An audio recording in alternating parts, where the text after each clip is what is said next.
¿Qué tal? Muy buenas tardes a todos. Abrimos este segundo día de las sextas jornadas de misterio en la costa tropical, haciendo referencia a una parte de la extensa biografía de nuestro primer ponente en el día de hoy. Manuel Domínguez García nació en Motril en el año 1955. Es historiador, profesor de secundaria de la Escuela de Arte y profesor tutor de la UNED de Motril. Además, es miembro de la Asociación Aula de Pensamiento Francisco Javier de Burgos y de la Asociación Cultural Misterio al Sur Masip, colectivo precisamente encargado de organizar estas jornadas del misterio. Durante más de 30 años ha desarrollado una larga labor de investigación y publicación de la historia motrileña, desde aquel lejano día de 1981 en el que publicó su primer artículo en las páginas del periódico local El Faro de Motril, decano de la prensa de Andalucía Oriental. Durante unos años se dedicó a la investigación sobre la historia del azúcar en nuestra ciudad, tema del que ha publicado algunos libros y muchos artículos y sobre el que basó sus estudios de doctorado. Pero además ha hecho incursiones en muchos de los temas del pasado motrileño, como la historia de la defensa, el urbanismo, la guerra civil, la arquitectura religiosa, la sociedad, la política o, por ejemplo, el patrimonio histórico y artístico de nuestra localidad. Tiene publicadas una decena de libros y más de 300 artículos de prensa y revistas, fundamentalmente de divulgación especializadas. Ha dado multitud de conferencias sobre la historia de Motril y ha hecho numerosos recorridos por la ciudad, explicando in situ los acontecimientos más importantes de nuestro propio pasado. En los últimos años se ha dedicado a recuperar la memoria de las leyendas y misterios de nuestra ciudad, intentando que no se olvide ese patrimonio inmaterial que forma parte de nuestra propia cultura y de nuestra propia forma de entender la vida. Manuel Domínguez, como sabrán, fue nombrado por petición popular en febrero del pasado año 2017 hijo predilecto de la muy noble y leal ciudad de Motril. El tema de su conferencia de las sextas jornadas del misterio de la costa tropical en este año es el siguiente: Motril, leyendas, misterios y sucesos extraordinarios, siguiendo así su línea de investigación y también su línea de divulgación de los últimos tiempos. Motril ha vivido al menos 5 siglos de historia. Durante esos 500 años, los rincones de la ciudad se han ido llenando de historias curiosas, de misterios y de leyendas. Así pues, en los tiempos pretéritos de un Motril moderno hay sin duda un mundo escondido de personajes, lugares e historias que hoy se van a contar en el Teatro Calderón de la Barca. Esta ciudad que vemos en el día de hoy, este Motril, a simple vista, es también, sin duda, otro Motril.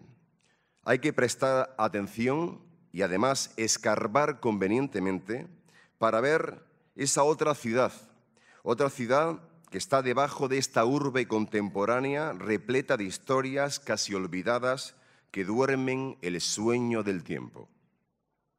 Es verdad, esta ciudad ha cambiado mucho y ha cambiado muy rápido. Eso ha provocado que se olvide la mayor parte de las tradiciones y sucesos ocurridos con el paso del tiempo. Es difícil, por tanto, rastrear este tipo de acontecimientos, pues apenas hay memoria de ellos o documentación que nos permitan conocerlos bien. Son circunstancias que casi nunca se recogen en los documentos oficiales que se conservan en los archivos, aunque a los sucesos ocurridos desde la segunda mitad del siglo XIX podemos seguirles mejor la pista a través de la prensa local, de la prensa provincial e incluso en el ámbito de la prensa nacional. La historia oral también prácticamente ha desaparecido. Apenas hay memoria en esta ciudad con anterioridad a los años 30 del pasado siglo, del siglo XX. En la conferencia de hoy nos desvelará otras nuevas historias curiosas que ocurrieron en el Motril de ayer. recogiendo acontecimientos extraordinarios que marcaron sin duda un antes y un después en la vida de los motrileños, creencias populares, elementos ocultos o desconocidos para nuestra ciudad. Trozos de vidas originales y a veces siniestras. Situaciones que se creyeron milagrosas o prodigiosas y algunas leyendas de ánimas, de aparecidos e incluso de fantasmas. Pero antes de dejarles con la, esperemos, y así va a ser, interesante conferencia de Manuel Domínguez, un pequeño paréntesis para sumar mi palabra y mi apoyo para que nuestro insigne historiador pueda hacerse acreedor, más pronto que tarde, de las credenciales propias de ser nombrado cronista oficial de la ciudad de Motril, ocupación y cargo que se quedaron huérfanos tras el fallecimiento del añorado don José López Lengo. Lanzo esta proclama en el día de hoy, ojalá que este deseo, que merece por derecho propio nuestro hoy conferenciante, sea una auténtica realidad con prontitud y no se dilate en el tiempo, como digo, su nombramiento como cronista oficial de la ciudad de Motril. Sin más, ahora sí, les dejo con la conferencia Motril, leyendas, misterios y sucesos extraordinarios, de la mano del profesor, del historiador y, por qué no decirlo, del amigo, don Manuel Domínguez García. Muchas gracias.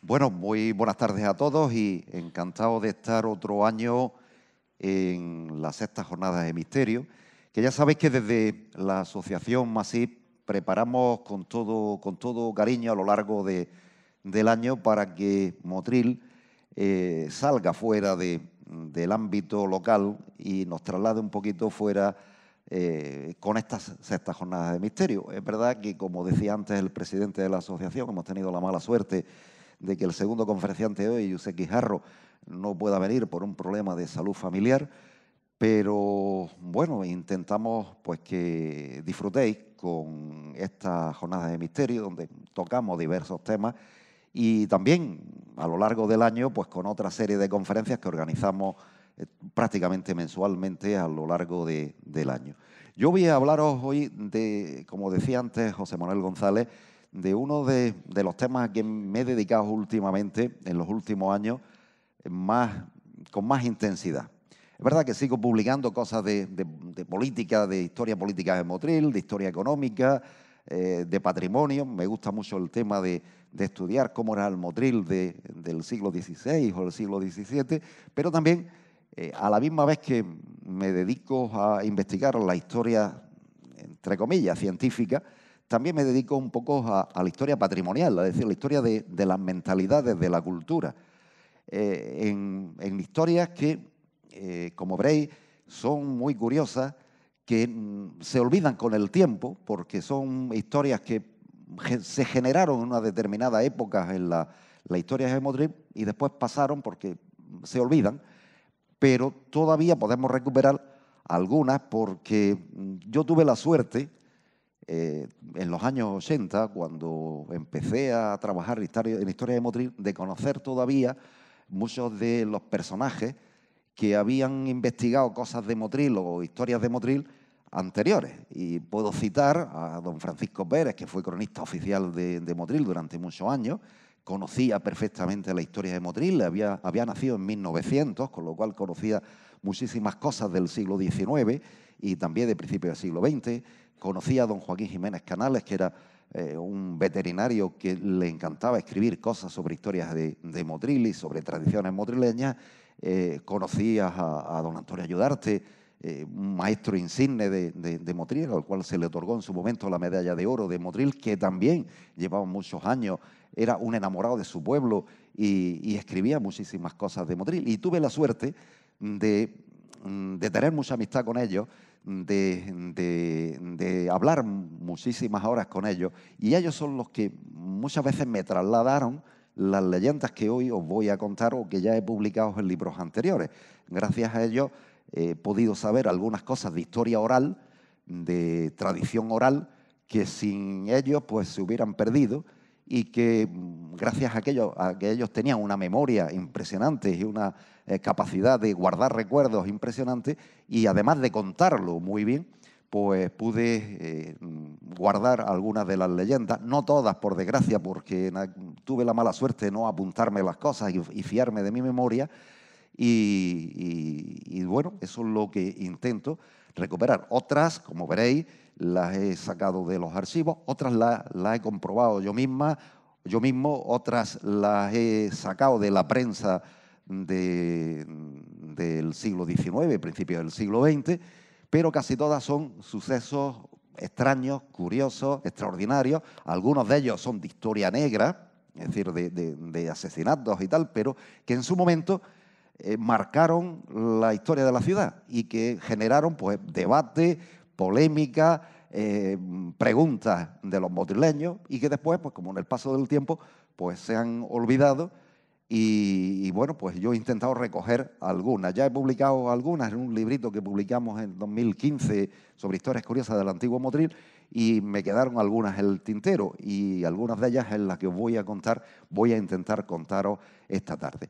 Evidentemente, algunas de ellas son incomprobables porque forman parte de la historia oral. No hay un documento escrito en ningún archivo que te cuente la historia. Son historia oral que se ha transmitido a través de las personas y así lo he recogido, ¿no? Otras no, otras son perfectamente comprobables. Pero bueno, la historia de la mentalidad, la historia de la cultura es así. La historia de las leyendas y misterios, a veces todo es fruto de la historia que se cuenta entre las personas. Ya sabéis que antiguamente no había televisión y se contaban muchas leyendas de este tipo, ¿no? O sea, en la mesa de camilla tradicional, este tipo de leyendas se contaban, se transmitían, pero por desgracia se ha perdido también eso, ¿no? Y además Motril ha cambiado mucho en los últimos 50, 60 años, ha cambiado mucho, con lo cual, pues, las tradiciones se han perdido. Y es una de las tónicas, no es típico de Motril, lo ocurre en muchas ciudades, pero es una de las tónicas de este siglo XX que hemos tenido tan cambiante y tan exageradamente rápido en la historia del mundo, y parte de toda esa cultura tradicional se pierde para sustituirla por cosas mucho más modernas y que los antiguos parece que es viejo y entonces desaparece. Y sin entretenerme más, voy a pasar a hablaros de algunas, a contaros algunas de las leyendas. Como decía José Manuel, le hemos titulado pues, Misterios, Leyendas y Sucesos Extraordinarios en el Motril de hasta mediados de los años 50 aproximadamente. No paso de ahí. Mirad, la primera que pongo aquí la he titulado Las luces de los muertos. Esta es una leyenda que me cuentan precisamente don Francisco Pérez y don Antonio Ayudarte. Los dos me cuentan que esta leyenda es de mediados del 19 aproximadamente, cuando ocurre este tipo de historia, que además tuvo, por lo que se ve, mucho comentario en el Motril de aquella época. Hoy la zona hoy es explicable totalmente, pero en aquella época, cuando se genera esta leyenda, pues es una historia de fantasmas o de cosas desconocidas. Hoy las explicamos y ahora explicaré por qué se explica hoy. Fijaros, esto ocurre en la salida de Motril, como podéis ver, este es un mapa de 1800, un plano de Motril de 1845-50 aproximadamente. Fijaros cómo era Motril de aquellos años, o en este plano ya de principios del siglo XX, en esta zona que es donde hoy está la salida de Motril hacia Pueblo Nuevo, es decir, hacia donde está la carretera, la gasolinera de la salida de Motril, el puente toledano, esa zona de ahí. Antiguamente no existía la carretera de Torrenueva y la carretera que iba hasta Torrenueva y hasta Calahonda es la carretera que hoy va por Puntalón. La carretera sube por la Garnatilla y baja hasta Calahonda. Esa era la antigua carretera. Después se abrió la carretera de Torrenueva a principios del siglo XX y esta zona de aquí pues prácticamente es despoblada. ¿Veis? No hay nada.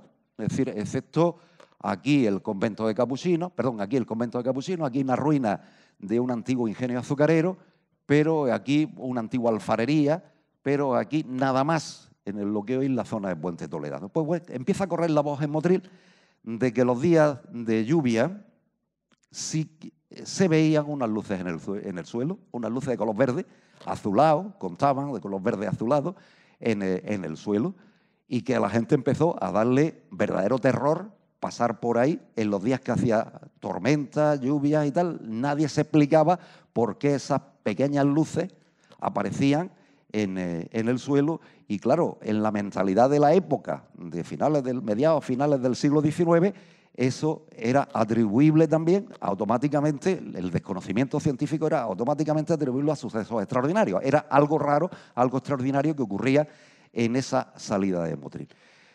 Por lo que se ve, aquello fue muy documentado. Y bueno, pues cuando en 1870 aproximadamente empiezan a hacer unas obras en esta zona de aquí, aquello desaparece y ya no se volvió a ver aquellas luces en el suelo de lo que hoy, fijaros en la zona, esta es una fotografía de los años 60, de finales de los 60, de la entrada de la calle Sáenz, donde está la gasolinera. Como podéis ver, aquí está la gasolinera, el Tropical, pues en esta zona debió ser ese tema.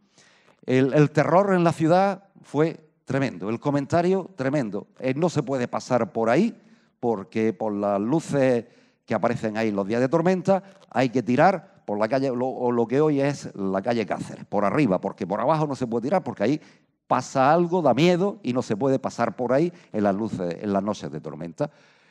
Incluso fijaros en esta foto, que es del convento de Capuchinos, ahí existía una cruz, es que es esta, no se ve muy bien en la foto, pero esta es la misma que está en la Plaza de los Jardinillos en la actualidad.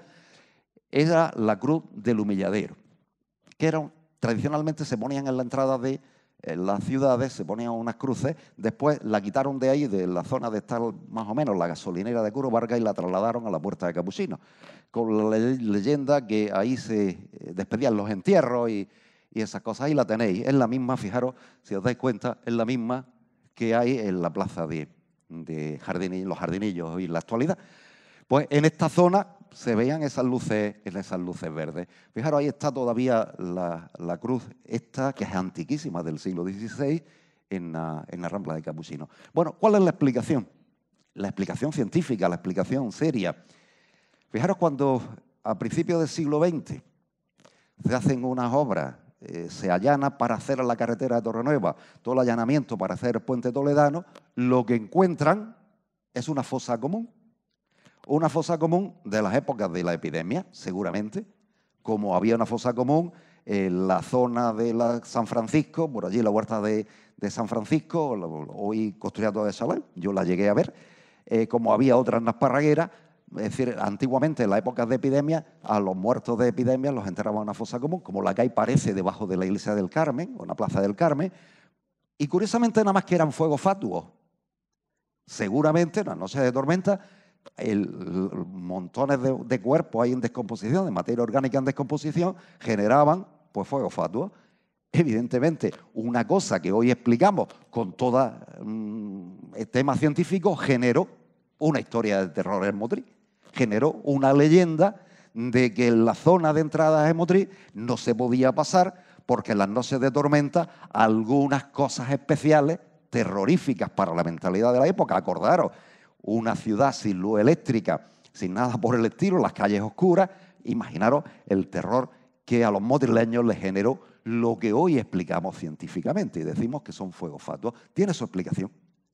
Pero en la mentalidad de los motrileños de aquellos años, las luces de los muertos, como empezaron a contarles, pues evidentemente generaron el elemento de terror tremendo.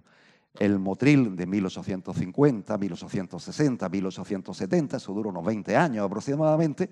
Imaginaros los motrileños cuando llegaba una noche de tormenta, que si alguno tenía que viajar a Calahonda, a Carchuna, tenía que dar la vuelta completa porque por ahí no se podía pasar, porque vayamos a ver qué nos encontramos. En la mentalidad esa, digamos, de fantasmas y esas cosas que tenían en el siglo XIX, de espiritismo y esas cosas que tenían en el XIX, las luces de los muertos se convirtieron en una leyenda de Motril. Un suceso absolutamente explicable hoy en la realidad, en el siglo XIX generó una leyenda de misterio, una leyenda de terror en el Motril de esa época. Fijaros, aquí tenéis la foto. ¿Dónde estaba? Fijaros, también está una foto también de los años 60, que es una cosa más antigua. Debía estar por aquí. Cuando hacen estas obras por aquí es cuando se encuentra la fosa común. Y este camino, es el que llevaba antiguamente a Calahonda, el que llevaba hasta Castelldefels. No había la carretera de Torrenueva actual. Y ese generó ese elemento de terror en nuestra ciudad. Una historia muy curiosa, ¿no? Como un suceso explicable desde el punto de vista científico hoy, el siglo XIX generó toda una leyenda de misterio, toda una leyenda de terror en el Motril de la época. Otra historia que sucede mucho en muchos pueblos, ¿no?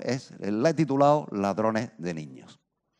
En el siglo XVII, ahí tenéis el documento original donde lo cuenta, resulta que aparecen en Motril una serie de hombres, dice, y lo está escrito ahí, difícil de leer en la diapositiva, pero bueno, yo lo cuento.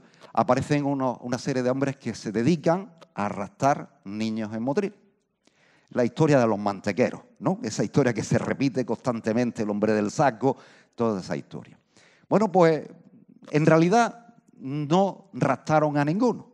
En realidad no raptaron a ninguno. En realidad es más una cuestión popular del miedo al hombre del saco, al mantequero, a los raptadores de niños, que el propio Ayuntamiento de Motril organiza unas batidas con la policía de aquella época para intentar capturar a estos, en teoría, ladrones de niños, que se paseaban, por lo que se ve, y lo dicen los documentos de la época, se paseaban por lo que se ve por las noches de Motril y raptaban niños. Difícilmente podían raptar niños en el siglo XVII por las noches porque había toque de queda. En Motril hubo toque de queda hasta la mitad, aproximadamente hasta 1870, no se podía salir a la calle a partir de las 10 de la noche. Por tanto, pocos niños había.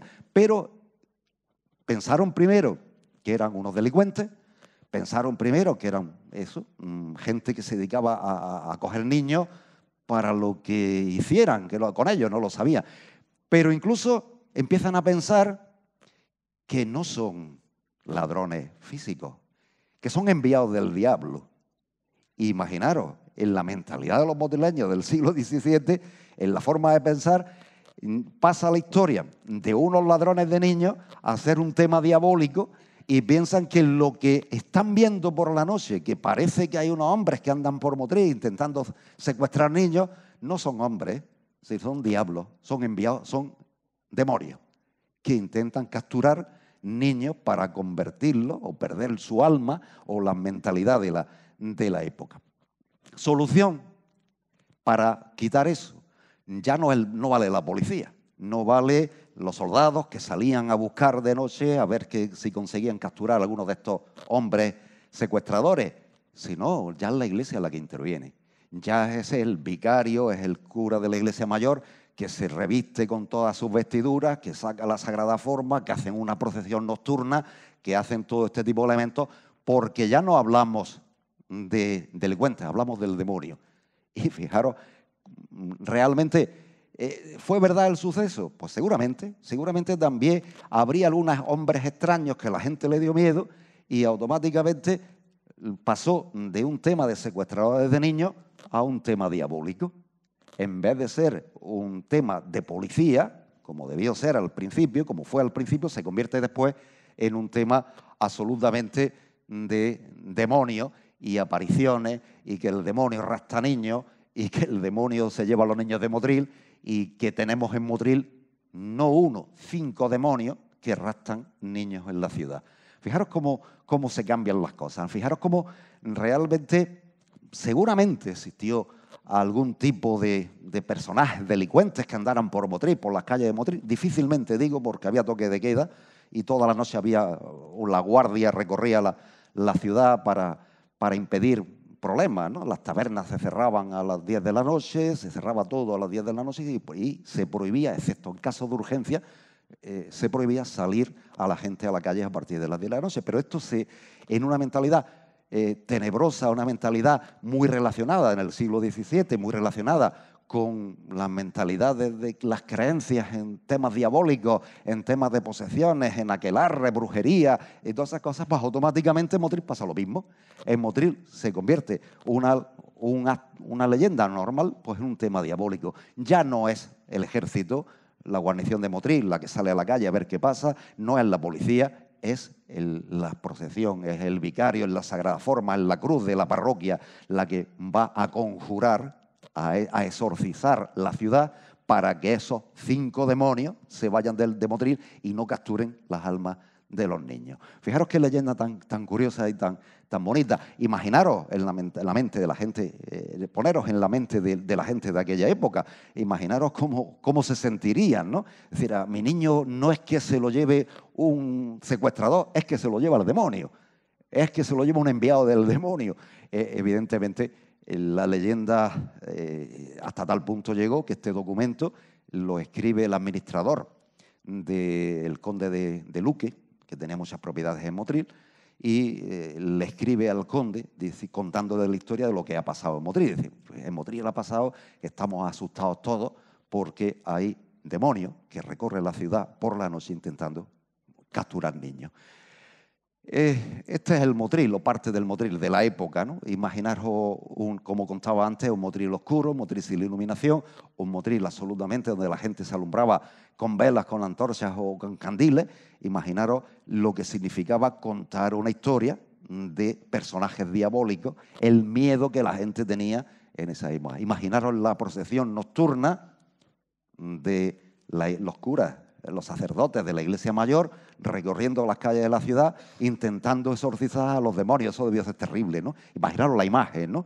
Recorriendo las calles de Motril de noche, con las velas, el incienso, la cruz, la sagrada forma, los sacerdotes revestidos, buscando demonios en Motril. No encontraron demonios, evidentemente, no había demonios, pero sí que había ese miedo cerval a las apariciones diabólicas y al tema de aquelarres, pactos con el demonio, secuestradores el demonio secuestraba a la gente, brujería, todo ese tipo de cosas. Estaba mucho en la mentalidad de la gente del siglo XVII. Motril, como cualquier otro pueblo de este país, también tenían esa mentalidad en cuanto confundían rápidamente unas cosas con otras. La leyenda es muy curiosa.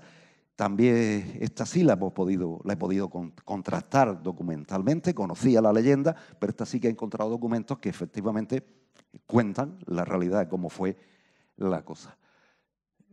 Fijaros las estampas de la Virgen. Es otra historia curiosa que he titulado, también es otra historia de mentalidad. En 1679, Motril sufre la gran epidemia de peste de su historia. En 1679 cuentan la historia, eso lo podemos ver en el archivo del ayuntamiento, a nivel nacional, en los archivos nacionales. Parece que en 1679 Motril fue afectado por una epidemia de peste bubónica. Fue la última epidemia de peste bubónica y mató en 2 meses a 7.000 personas.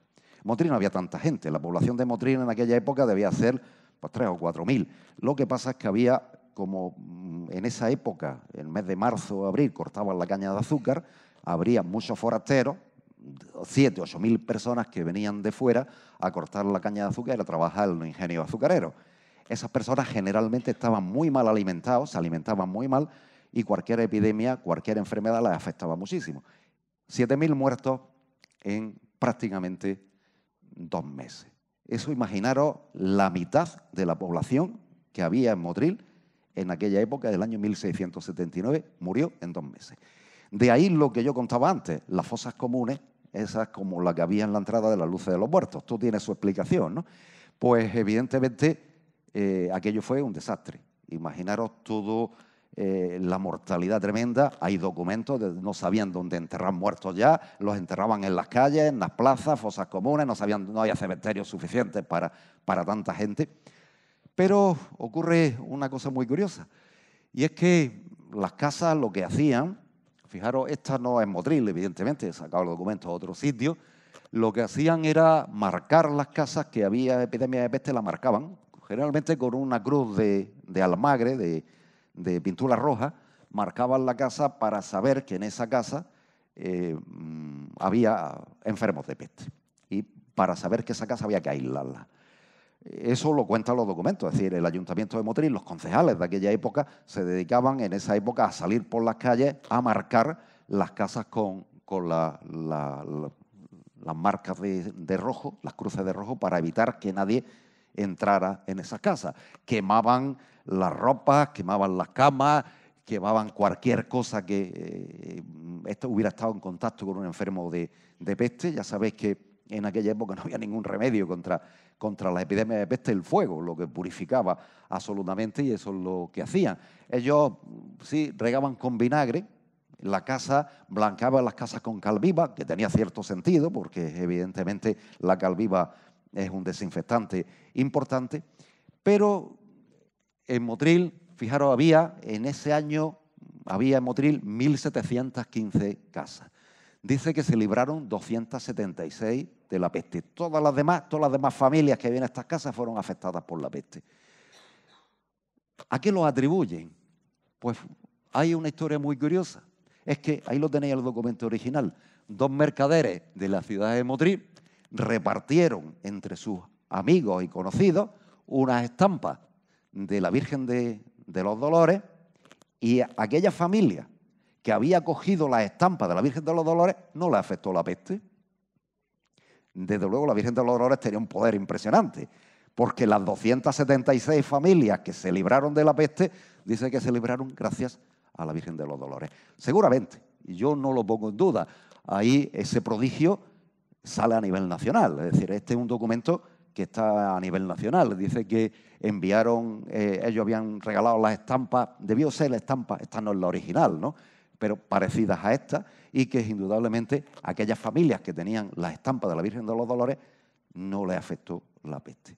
Fijaros, en una cosa tan seria como es una epidemia de peste, esta mentalidad. Bueno, la gente se lo creía en aquella época. Ponían en la cabecera del enfermo o de la familia, de la entrada de la puerta, ponían su estampa de la Virgen de los Dolores, y la peste, en esa imagen que tenemos de la muerte negra y tal, pasaba por la delante de la puerta y no entraba en la casa. Curiosamente, ¿no? ¿Esto está comprobado? Seguramente sí. Es difícil de comprobarlo, es difícil hoy de comprobarlo, pero cuando genera tanta literatura y genera tanta documentación y cuentan varias veces que estos mercaderes habían traído las estampas y con esas estampas la gente se había librado de la peste, porque debió ser así. Explicación ninguna. ¿Explicación científica? Pues seguramente. Muchas de estas familias lo que harían es irse de Motril, y cuando se iban de Motril al campo tenían muchas menos posibilidades de ser afectados por la epidemia. Ya sabéis que la epidemia era una cuestión muchas veces no solo de cuestión clínica y tal, sino era por higiene de la ciudad. Las ciudades estaban muy sucias, había muchas ratas y las ratas transmitían, la rata negra transmitía la peste. Se iban de Motril, salían fuera de la ciudad y disminuía. Pero bueno, esta es la historia de la estampa de la Virgen, una curiosa historia que aparece también en el siglo XVII en Motril, donde la Virgen de los Dolores libra a 276 familias motrileñas de la gran mortalidad que organiza la peste negra en 1679.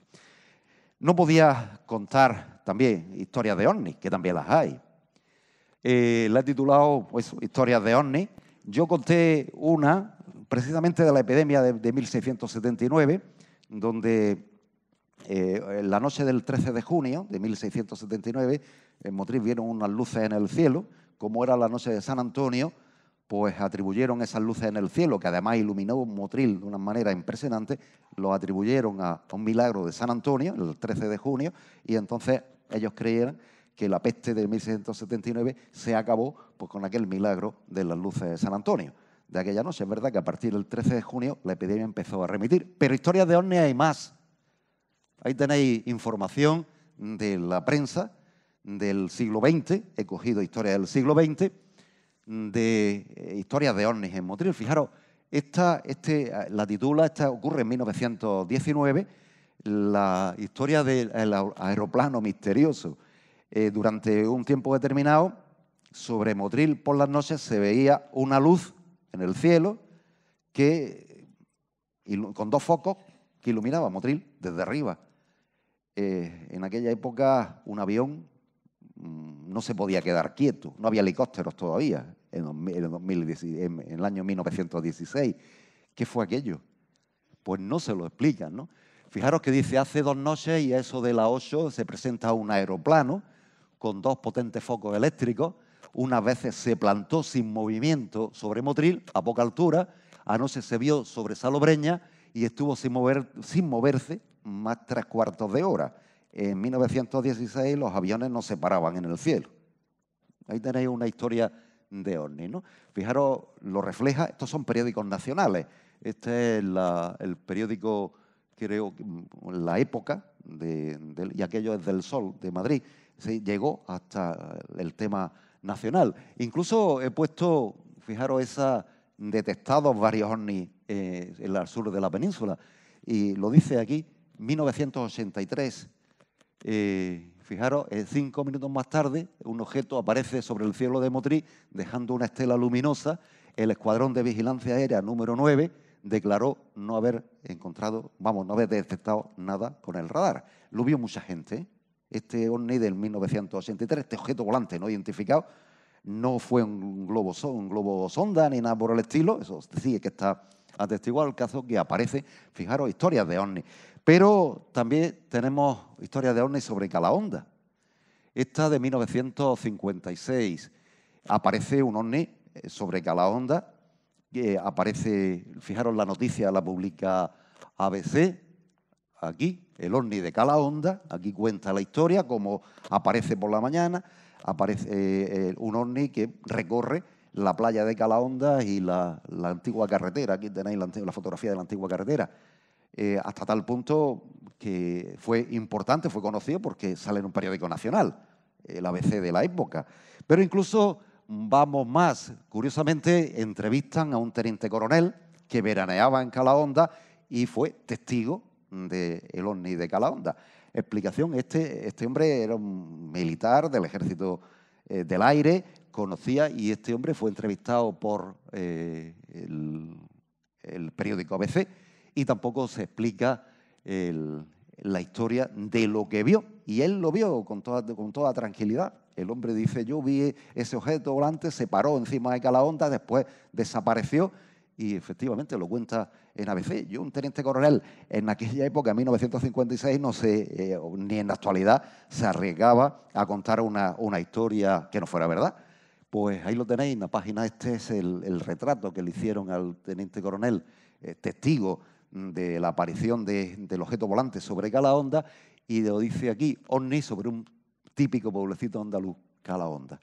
Fijaros, llegó hasta la prensa nacional. ¿Qué fue lo que vieron? No lo saben. Este hombre no se lo explica. Este hombre, que era hombre que no era hombre con estudios, era hombre preparado, no se lo explica. Él vio un objeto, lo vio con toda la tranquilidad del mundo, y bueno, y lo vieron todos los vecinos de Calahonda. ¿Qué fue lo que vieron? No sabemos. Un objeto volante no identificado, sencillamente. Igual que lo de 1916. En 1916, ¿cómo se podía parar 2 luces encima de Motril, o encima de Salobreña, o encima del faro Sacratí?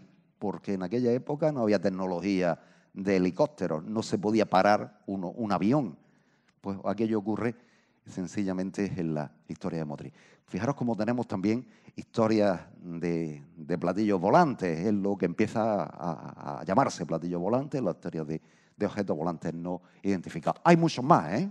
Hay muchos más. Yo he puesto aquí algunos ejemplos porque son los que aparecen en prensa, los que se pueden comprobar en la prensa, pero sí que a nivel popular, bueno, muchísima gente me ha contado avistamientos de objetos volantes sobre Motril muchísimas veces, ¿eh? Es decir, no es la primera vez. Pero estos sí se pueden comprobar porque aparecen en la prensa y hay testigos, digamos, de calidad, como este teniente coronel, que evidentemente no va a contar una historia en un periódico nacional como es ABC en aquella época, con la tirada inmensa que tenía ABC en aquella época. La fuente del muerto. Otra historia muy curiosa que se transmite por historia oral. Esta es historia oral, esta no se puede comprobar. Sí he podido comprobar una parte, pero no toda. Evidentemente, la fuente del muerto es una fuente, o después empezó a llamarse fuente de don Alonso, que estaba pues, en el Azud de Vélez.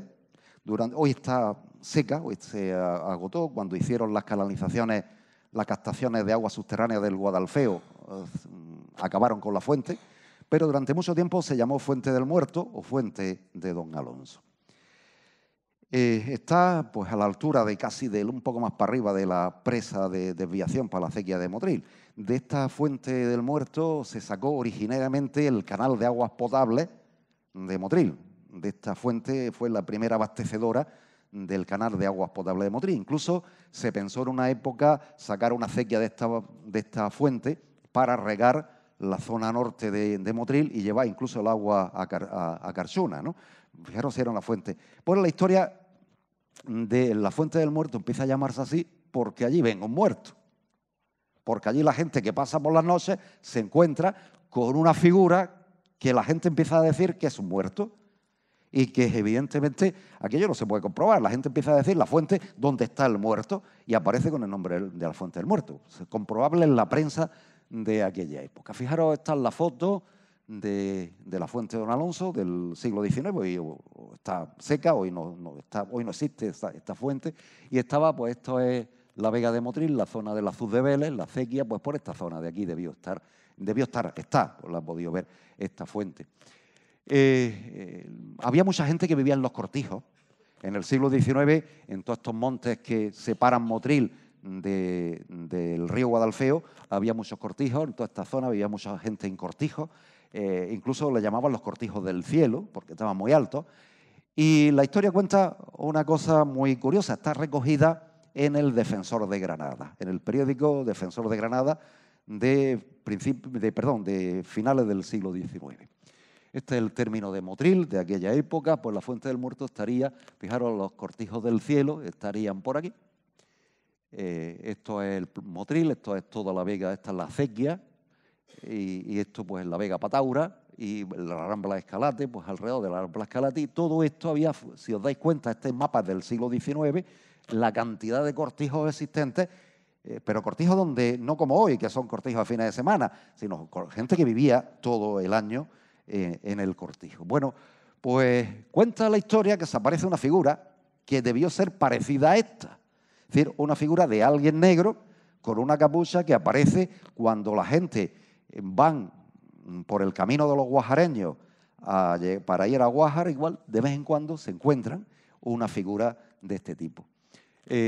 Perdón, me he saltado. Una figura de este tipo. La leyenda es la siguiente. A uno de los cortijeros, de los cortijos estos de aquí, se le aparece un bandolero. La recoge la prensa. Un bandolero de los muchos bandoleros que había en 1870 recorriendo pues, todos los montes de toda Andalucía. Se le aparece un bandolero y le dice al cortijero, mañana vengo a por tu hija.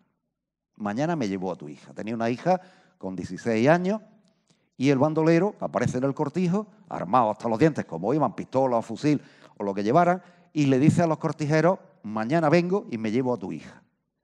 El cortijero, pues imaginaros cómo debió sentarle aquello. El caso es que efectivamente, al día siguiente, aparece el bandolero. Los cortijeros lo tratan con mucha deferencia, lo invitan a comer y lo envenenan en la comida. ¿Y dónde entierran al bandolero?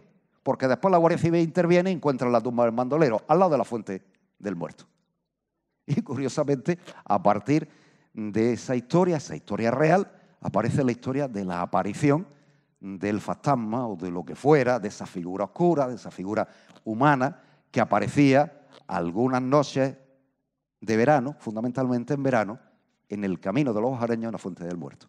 Otra leyenda oral. ¿Se puede comprobar parte? Sí, es real. Es real la historia de los cortijeros, es real la historia del bandolero, es real que lo envenenaron.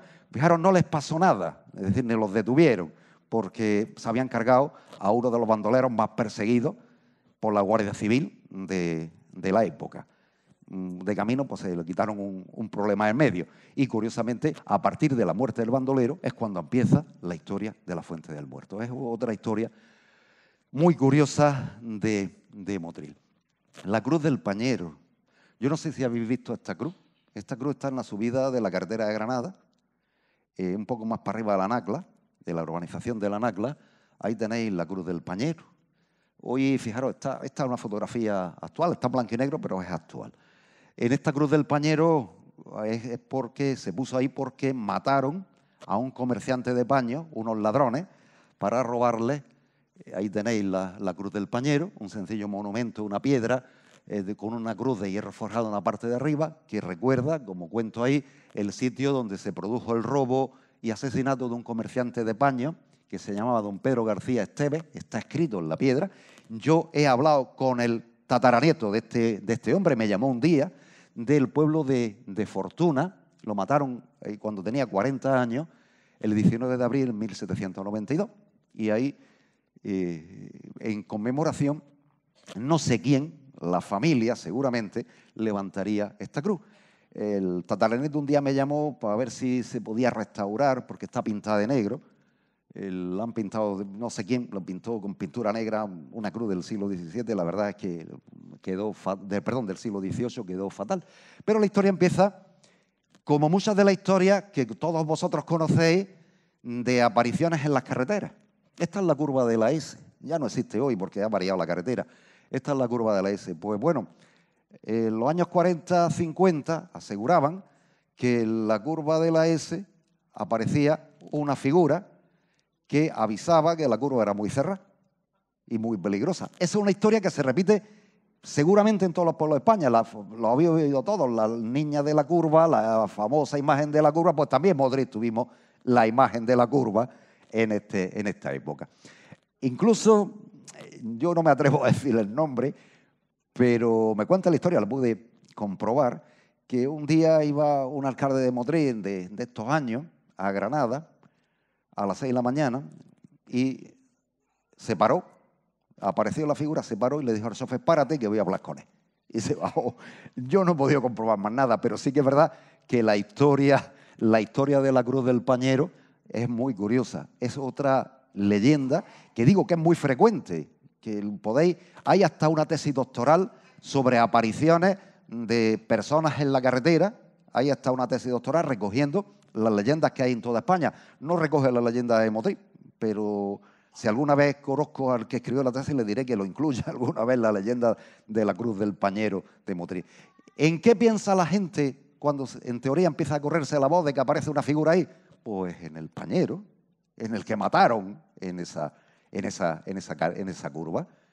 Es un tema muy curioso. La criada asesina, otra historia, esta historia negra, esta es historia de asesinato.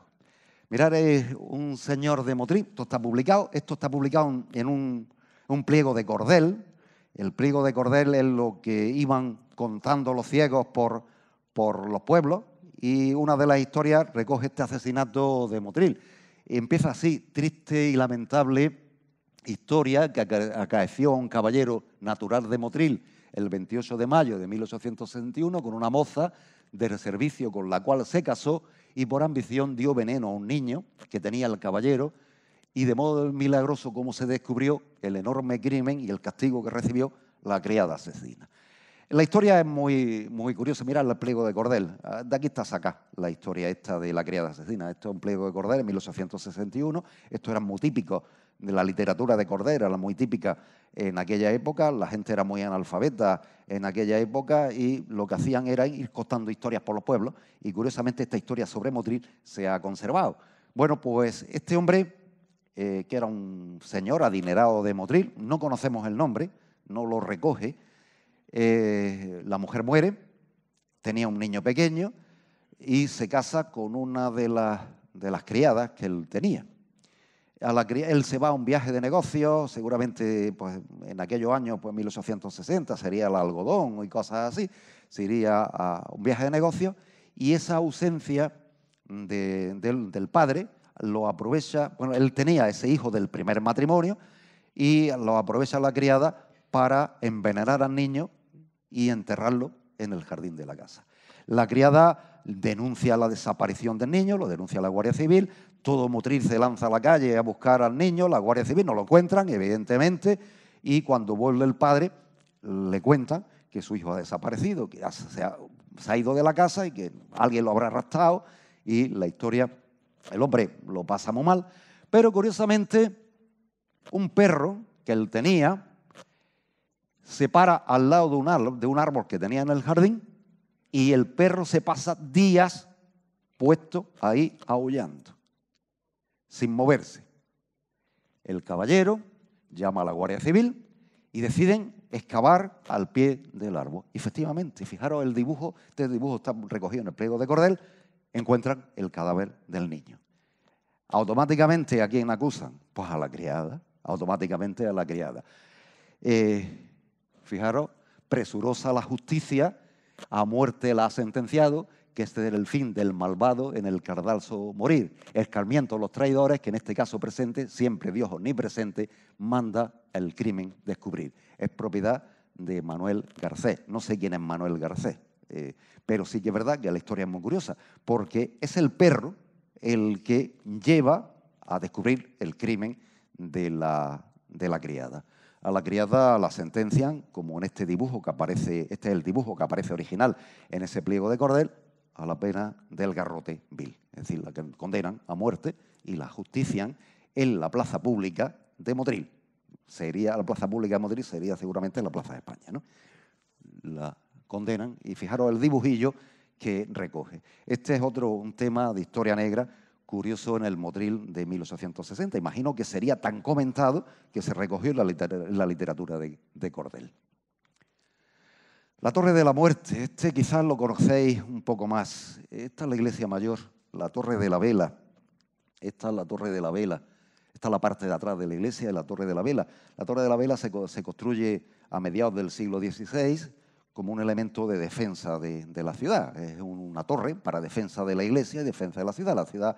La iglesia mayor es el último refugio de los motrileños. En caso de ataque, la iglesia mayor se construye como una fortaleza y después le añaden este tipo de torre. Esto se llama torre de defensa. Motril se conoce como Torre de la Vela porque ahí hacían la guardia los soldados de noche. Conserva un trozo de muralla, la Torre de la Vela y tal. Bueno, pues en los años 80... otro compañero y yo nos dedicamos a ver qué había en la Torre de la Vela. Porque contaba la gente del barrio del Manjón que ahí había siempre muertos y huesos y no sé qué por la calle, ¿no? Cada vez que hacían una excavación se encontraban muertos y tal. Bueno, pues no pudimos hacer mucho en aquellos años 80, pero sí en el año 96, después de que el párroco de la Iglesia Mayor me autorizara, abrí la Torre de la Vela. Se entra por la habitación que hay en el coro de la Iglesia Mayor, a mano izquierda, entrando a mano izquierda. Esa es la Torre de la Vela. Y eso cuando tiré la pared que tapaba esa puerta, eso es lo que me encontré. Fijaros, un montón de muertos. Esto parece muy grande en la foto, pero en realidad es un túnel así de alto, 60 centímetros, y además inclinado hacia arriba. Está llena de muertos. Está llena de cadáveres, es una cosa curiosísima. Existen muy pocas cosas así en España, ¿no?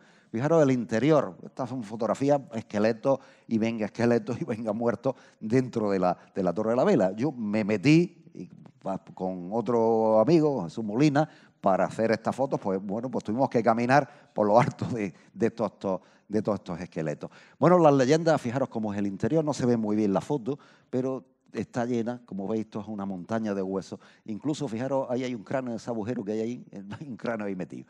En realidad no es ninguna historia extraña ni ninguna historia rara.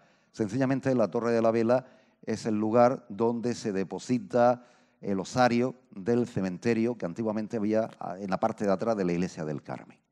Cuando se hace el cementerio nuevo, seguramente el ayuntamiento no tendría mucho dinero y en vez de llevarse estos huesos de los osarios del cementerio del Carmen, los meten en la Torre de la Vela. Y ahí, y además, cuando entras dentro, hoy no se puede entrar, pero cuando entras dentro se ve perfectamente en el techo el agujero que hicieron para echar los huesos por encima. Por eso los huesos están así, en forma de pirámide. Es una cosa curiosa, es una cosa que conoce muy poca gente en Motril. Yo he intentado divulgarla alguna vez, incluso algún periodista como Fermín Anguita lo sacó también Ideal, recogiendo la historia que yo conté con esta historia de la Torre de la Vela, pero es muy curioso que todavía se conserva llena de huesos y no se ha limpiado, está ahí. está ahí recogiendo los huesos de muchísimos motrileños que seguramente del siglo XVII o del siglo XVIII están ahí en la Torre de la Vela. Otra curiosa historia lo he titulado El curioso caso del Cristo de las Lágrimas. Esta es una historia también muy típica y que aparece en muchos pueblos de la ciudad. Fijaros, ocurre en esta casa. Esta casa es en la calle Catalanes, si la veis es en la calle Catalanes. Ocurre en 1919, en la calle Catalanes, donde el señor que vivía en esta casa, se llamaba Martí, de apellido, de pronto él tenía un crucificado, una imagen de un crucificado, y de pronto ese crucificado abre los ojos y empieza a llorar. Bueno, pues imaginaros el suceso lo cuenta hasta la prensa nacional. Motril, una imagen que mueve los ojos y parece llorar. Varias personas acudieron, imaginaros, todo Motril metido en la casa para la prensa nacional. Otro milagro, lo recoge ahí.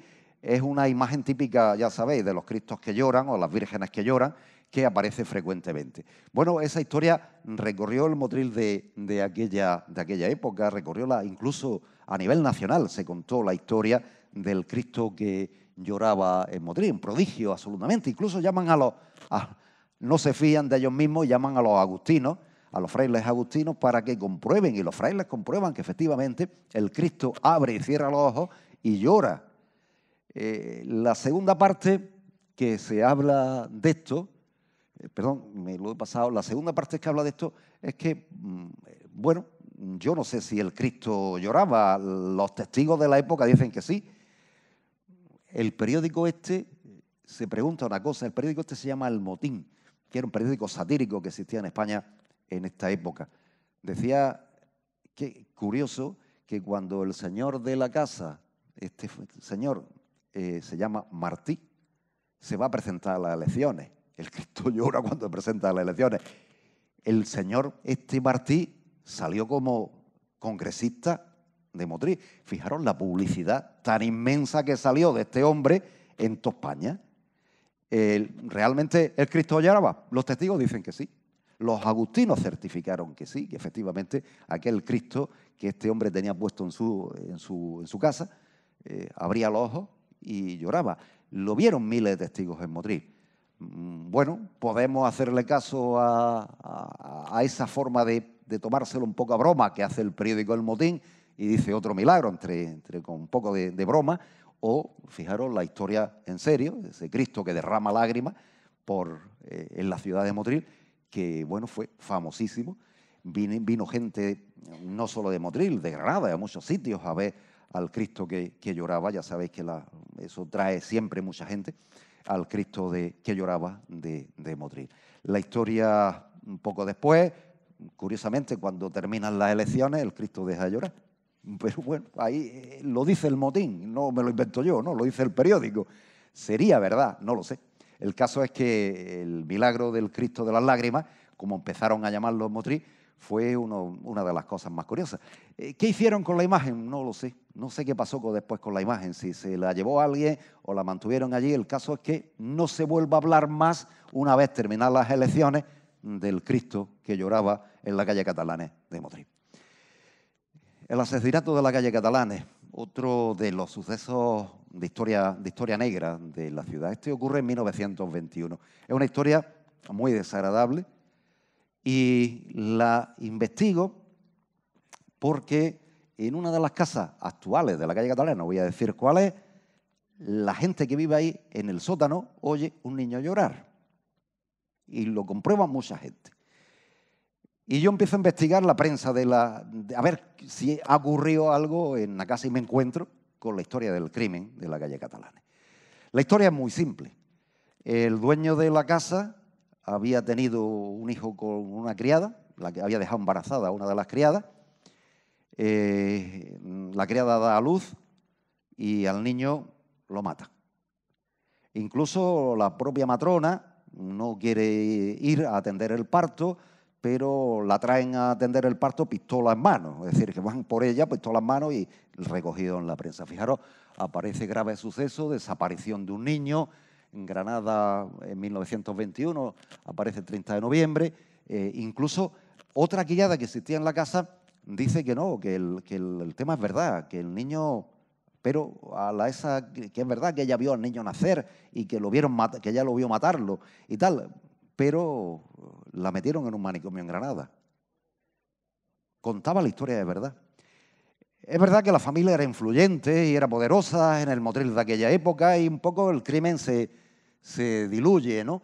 El asunto, dice el periódico, el asunto que se embrolla cada vez más, porque cuentan la historia de que en un saco llevaron al niño al cementerio, el enterrador del cementerio por la noche se negó a enterrarlo porque aquello no era, volvieron otra vez con el niño para la casa y decía la criada que la habían tomado por loca, que lo habían enterrado en el sótano de la casa. Bueno, la historia no la terminamos de ver porque también, fijaros, la prensa de la época cuenta la historia. Termina la historia sin inculpar a nadie. Pero hay una cosa muy curiosa y es que uno de los policías de Motril se cree la historia de la loca que habían encerrado en el manicomio y empieza a investigar y descubre el asesinato del niño. ¿Hay culpables? Sí. Pero como era familia de la época, poderosa y tal, no pasó absolutamente nada. Fijaros, lo cuenta un periódico nacional. Las diligencias judiciales practicadas en Motril han dado por resultado que no se ha cometido ningún infanticidio de que se habla tanto en estos días. El niño que dio a luz la sirvienta Carmen Guardia está probado que ingresó en la Casa Cuna de Granada. Yo he podido comprobar la Casa Cuna de Granada y en esa fecha no hay ninguna entrada de niños de Motril. Así que esto no es verdad. Pero bueno, lo que contaron en esa época. Y fijaros, todos los detenidos han sido puestos en libertad. Los diarios granadinos publican hoy el telegrama firmado por numerosas personalidades de Motril protestando porque es una calumnia hacia el personaje de donde ocurrió la casa. Parece que intentaban, de alguna manera, desprestigiar al alcalde de Motril de aquella época. El caso es que, bueno, en realidad no sabemos qué pasó. Nos podemos creer la historia que el niño lo llevaron a la inclusa a la Casa Cuna de Granada, o nos podemos creer la historia de la criada que fue tomada por loca, que decía que al niño lo mataron, que ella vio matar al niño y que lo enterraron en el sótano de la casa. Lo que sí os puedo decir que no hace mucho tiempo, la historia, cuando yo empiezo a investigar la historia es porque me cuentan de que en el sótano de esa casa oyen en la actualidad todavía el lloro de un niño pequeño. Es muy curioso. Y el joven salvaje de Calahonda es otra historia muy curiosa, son sucesos curiosos, y es que en 1850 se encuentran en Calahonda un muchacho salvaje, tenía aproximadamente 20 años, nadie sabía quién era, nadie sabía absolutamente nada de él. Posiblemente ellos decían que cuando decía con frecuencia la palabra tejeiro, y podía ser gallego, cuando veía a una señora arreglada la saludaba muy educadamente, cuando veía a un señor también y se señalaba como si le hubieran cortado el cuello, un señor arreglado, y no sabían si era un niño que sus padres habían sido asaltados por bandoleros y lo habían abandonado en los montes de Calahonda, el caso de la zona de Calahonda, el caso que el niño aparece, posiblemente fuera un barco que había sido asaltado por piratas en frente de Calahonda y que el niño se había librado de la muerte. El caso es que la historia del niño de Calahonda también traspasa las fronteras locales para aparecer en la prensa nacional. ¿Qué pasó con el niño? No lo sé tampoco, con este muchacho no lo sé. El caso es que es un niño absolutamente salvaje. Decía, y la prensa lo recoge, que no sabían, que podía ser portugués, que podía ser gallego, que podía pertenecer a una familia importante, pero las investigaciones que hace la Guardia Civil, hace la policía, no dan resultado ninguno. El niño no saben de dónde es. El caso es que el niño apenas hablaba, apenas tenía costumbres, era casi como un animal y apenas no sabía comer, pero ellos suponían que de alguna manera ese niño había pertenecido a una familia importante porque de vez en cuando tenía comportamientos finos para la época, ¿no?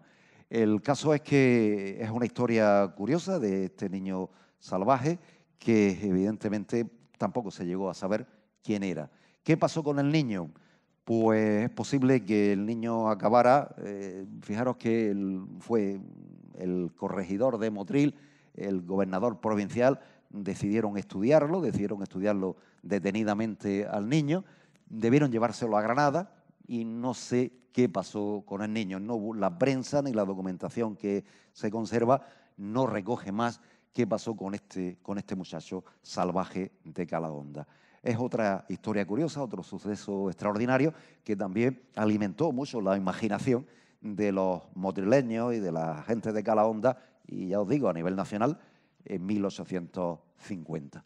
La verdad es que es una historia muy bonita, ¿no? Fijaros, aparece en todas las prensas nacionales, el periódico La Época, en el periódico El Católico, en el Diario Constitucional, hasta de Palma de Mallorca aparece la historia del niño salvaje.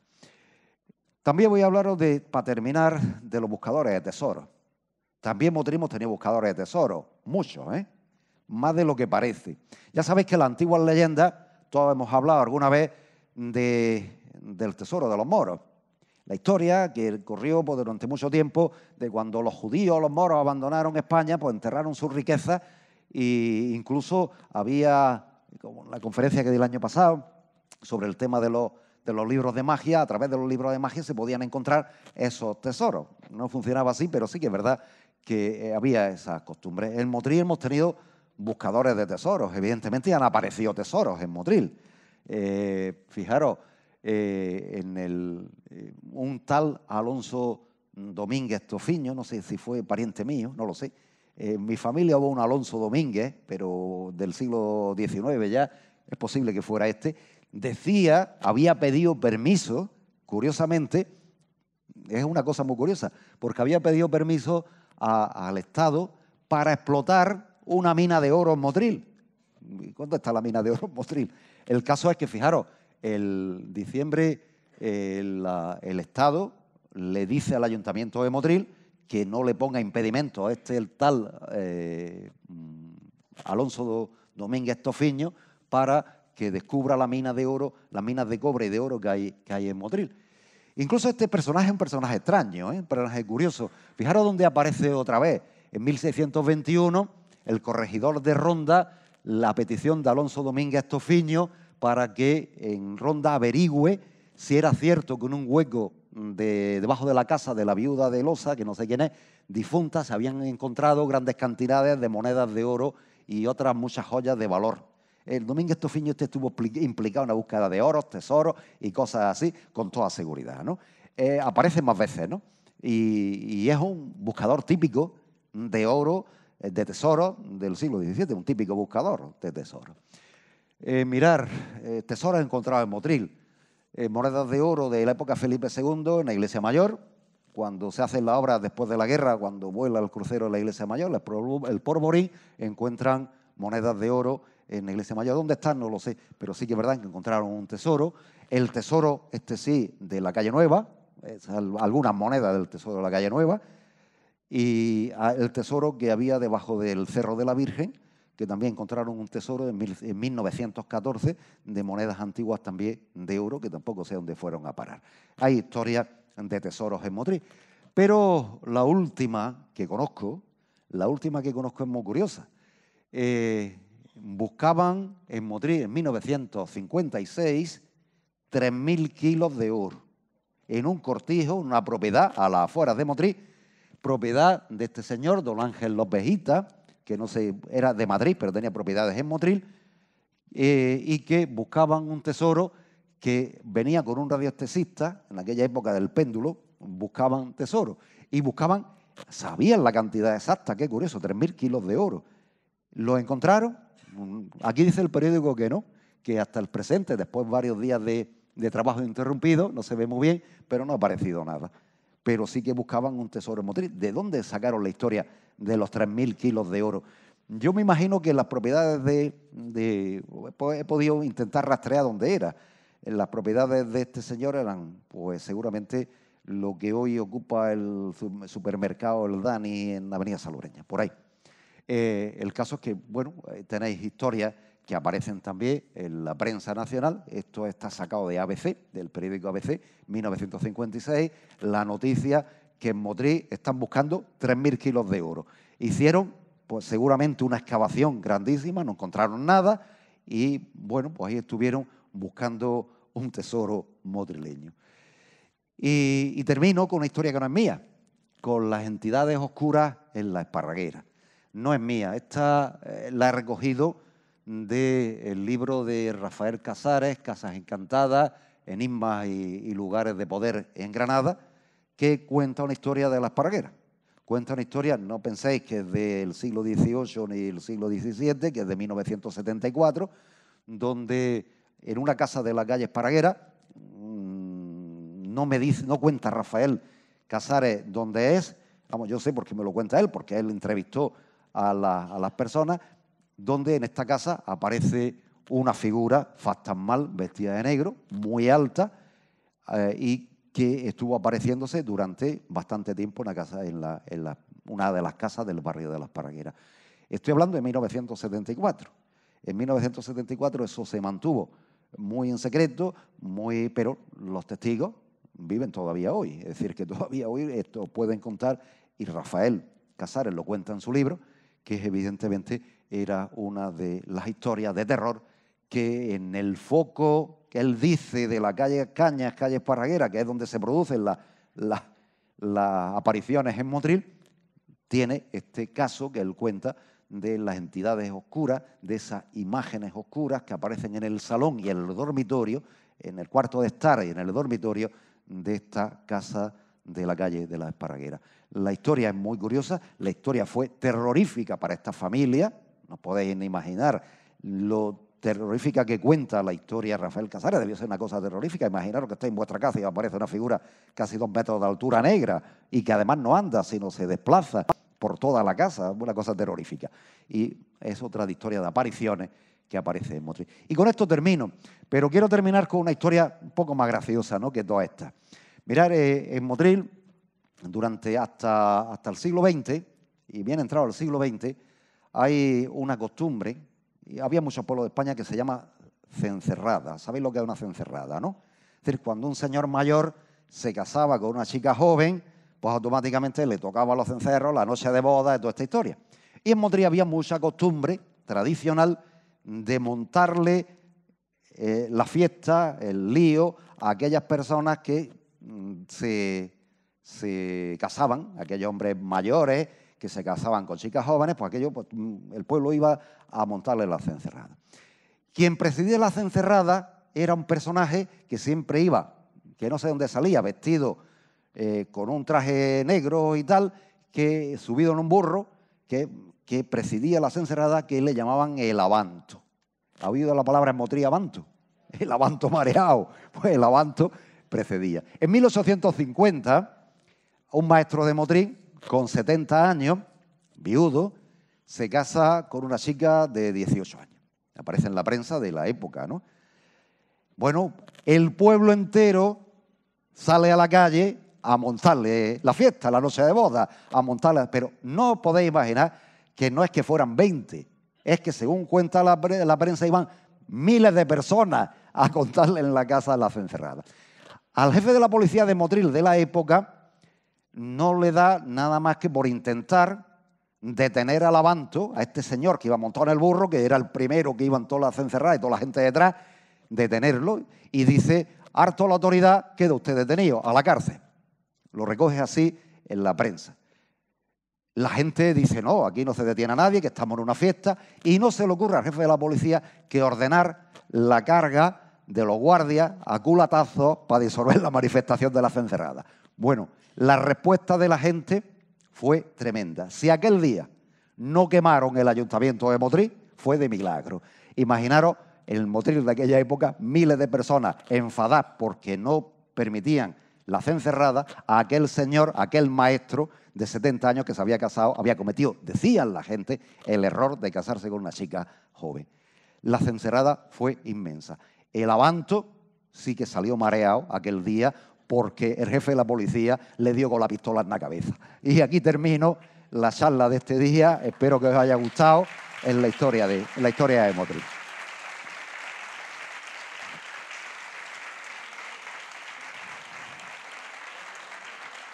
Sí. Sí, si queréis alguna pregunta. Sí.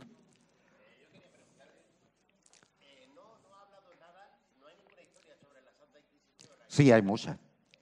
Hay muchas, hay historias de brujería, historias de apariciones, recogidas en el archivo histórico de la Inquisición. Y hay una historia seguramente de una bruja, Mari González, que da el nombre seguramente a lo que nosotros conocemos hoy como Rambla de la Bruja, porque vivían ahí, ¿no? Y fueron acusadas de la Inquisición. Hay historias de apariciones, historias hasta de objetos volantes no identificados, que en aquella época, ya sabéis, pues eran milagros y cosas por el estilo, ¿no? Pero sí que hay bastantes cosas relacionadas con brujería, con hechicería. Hay no lo he contado aquí, pero hay otro buscador de tesoros que la Inquisición lo detiene porque para buscar un tesoro en Motril hace un pacto con el demonio, ¿no? Y automáticamente lo detiene la Inquisición porque pactos con el demonio estaban absolutamente prohibidos. Los aquelarres y todas estas cosas estaban absolutamente prohibidos. Pero sí que hay bastantes cosas relacionadas con la Inquisición. Hay un libro que yo recomiendo, que es de Rafael Martín, un profesor de Málaga, que se llama La brujería en Andalucía Oriental, en el siglo XVI-XVII. Es un libro que recoge muchísimos casos de brujería en las provincias de Málaga, Granada y Almería, e incluso recoge algún caso de Motril. Pero bueno, esto, lo del archivo de la Inquisición, es una cosa inmensa, ¿no? Meterse en un archivo de este tipo es una cosa inmensa y seguramente pues habrá muchos más casos que yo no conozco, pero sí que hay. A una negra que había en Pataura, también la Inquisición la detiene porque hacía culto a sus antiguos dioses. Era una esclava negra que había en Pataura y la detienen, pues seguramente la mujer lo que hacía era pues sus cultos a sus dioses tradicionales y también la detienen por hacer cultos heréticos, ¿no? a dioses desconocidos, dice. El caso es que, bueno, sobre Inquisición hay muchísimo y seguramente con el paso del tiempo se irán descubriendo muchos más casos de Inquisición en Motril. La mayor parte son judaizantes. La mayor parte de la intervención en España, la Inquisición, el tema de brujería y tal, donde queman brujas, y antes lo comentábamos con José de Zor, y esto hablábamos antes, la mayor parte de la brujería en España, vamos, la Inquisición no la persiguió mucho. No tiene nada que ver con Alemania o con Francia, que sí quemaron miles de brujas. En España no quemaron tantas, ni detuvieron tantas.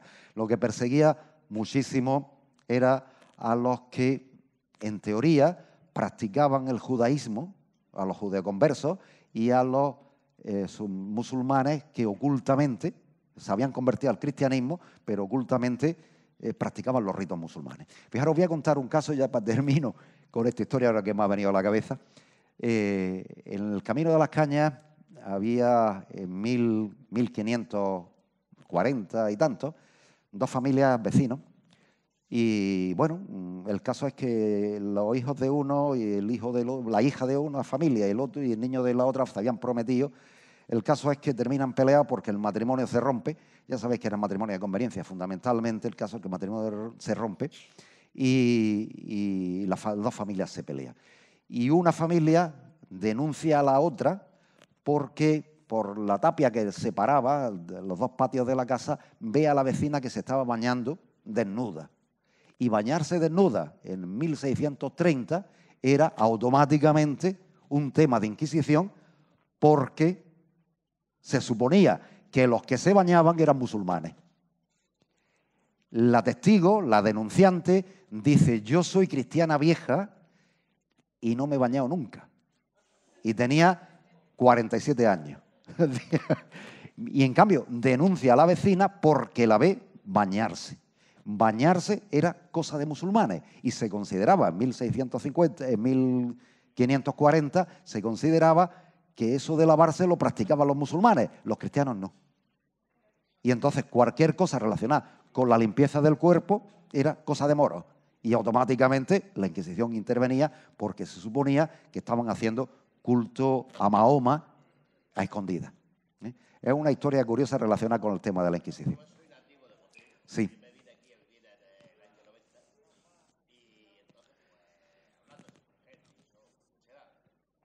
Pues me comentaron que había existido la Casa de la Inquisición aquí en Motril. Incluso tuve la oportunidad de un señor que, bueno, ya no sé, me imagino que habrá fallecido, me enseñó el cepo que de la Santa Inquisición, no sé cómo lo consiguió. Sí, yo te puedo contar cómo lo conseguí. Cómo lo tenía. Bueno, según me dijo él, ya bastante mayor, trabajaba de albañil o no sé qué.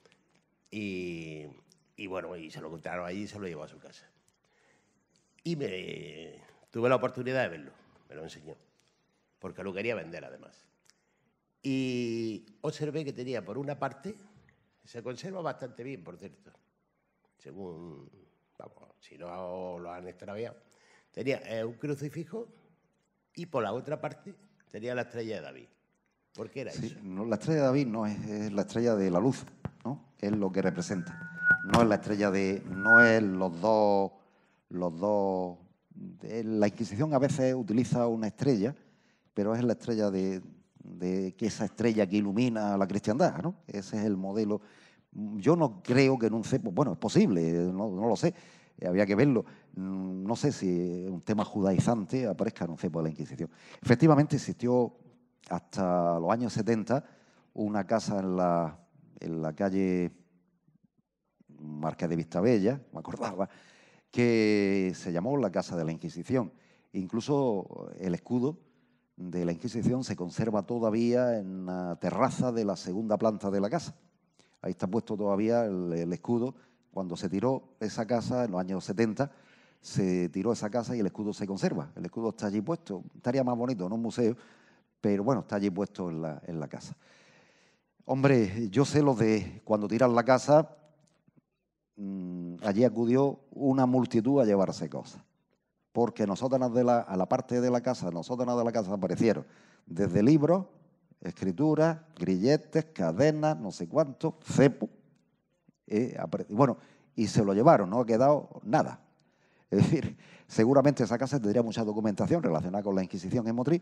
Curiosamente, la Plaza Cruz Verde, que está cerca, es donde se hacían los autos de la Inquisición, que se hacían en Motril, muy pocos, porque los verdaderos importantes autos de la Inquisición lo hacían en Granada, en Motril se hacían muy poquitos, pero se hacían en esa plaza, junto a la Casa de la Inquisición. Se tiró, era un edificio precioso, yo conservo fotos, se conservan algunas fotos, es un edificio seguramente del siglo XVII y por desgracia, pues como ha pasado en muchos edificios de esta ciudad, pues se derribó en aquella época y tal. Seguramente, pues, como yo digo muchas veces, ¿no? Porque le hicieran acaso eso, ¿por qué no se le daba valor a esas cosas? Seguramente a los finales de los 60, principios de los 70.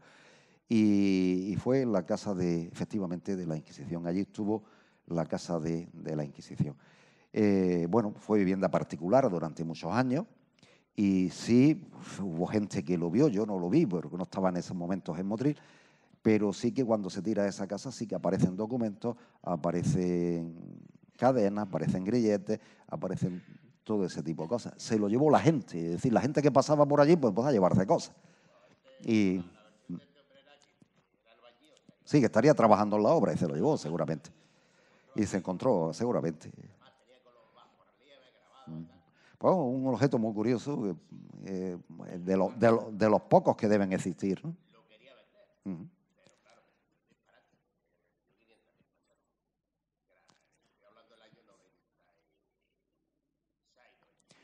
Pues seguramente sería de allí. Si este hombre trabajó allí por esto, ¿no? Pero que sí, que seguramente, porque yo sí que conozco y conozco muchos testigos que evidentemente cuando derribaron la casa, pues se llevó mucha gente muchas cosas. No sería extraño el cepo, claro. Hombre, lo ideal sería también que estuviera en un sitio que fuera visible para todo el mundo, lógicamente, que es lo curioso. Bueno, pues si no tenéis más preguntas, terminamos. Sí, Paco, dime.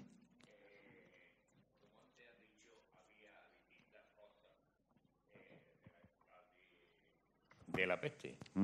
Entonces, ¿por qué solo y exclusivamente sale? O exclusivamente me refiero a que solamente se veían los fuegos fautos de la Pues no lo sé.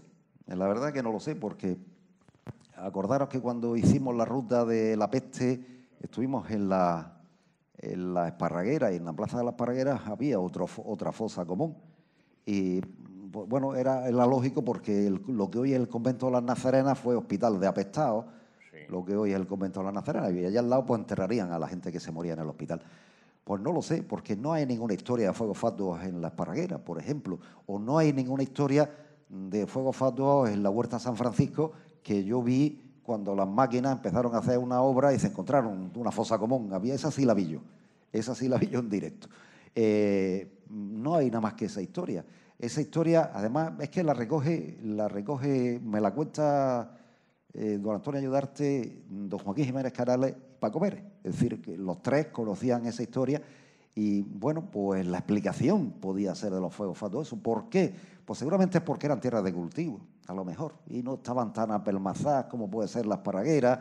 Pero bueno, la Huerta San Francisco en aquella época también era tierra de cultivo, efectivamente. Pues no tengo ni idea por qué. El caso es que ellos contaban esa historia de esas luces entre azuladas y verdes que asustaron tanto a los madrileños en esa historia de fantasmas, de que tan dados era. Ya sabéis que el siglo XIX es el siglo del espiritismo, ¿no? El siglo de los fantasmas, ¿no?